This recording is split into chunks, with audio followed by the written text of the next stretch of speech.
அமைதி பூங்கா, பாதுகாப்பான தமிழகம். சிம்பிளா சொல்லணும்னா, நம்ம ஊர்ல ராத்திரி ஒரு 2 மணிக்கு தனியா ஒரு பொண்ணு பயம் இல்லாம நடந்து போனோம். அதான் நம்ம எல்லாருடைய கனவு. இது காவல்துறையோட பொறுப்பு மட்டும் இல்ல, நம்மளோட கடமையும் தான். அவங்க அவங்களோட வேலையை சிறப்பா செஞ்சுட்டு இருக்காங்க. இதுல நம்மளோட பங்கு என்ன? CCTV camera, close circuit television camera.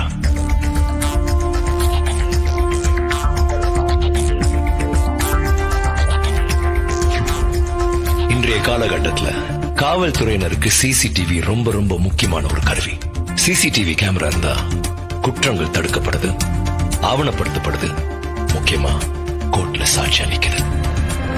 So ஒவ்வொருத்தரும் நம்ம இருக்கிற இடத்துல கட்டாயமா ஒரு சிசிடிவி கேமரா பிக்ஸ் பண்றோம். அப்படியே ரோட்டை பார்த்து ஒண்ணு பொறுத்துறோம். ஏன்னா மத்தவங்களுக்கு மட்டும் இல்ல, அது நமக்கு பாதுகாப்பு. எங்கும் சிசிடிவி என்பதே பேச்சு.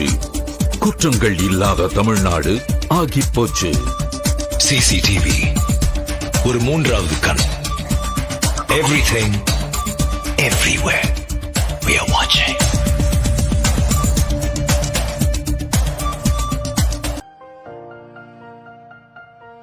இது தமிழ்நாடு காவல்துறையின் முகநூல் பக்கம்.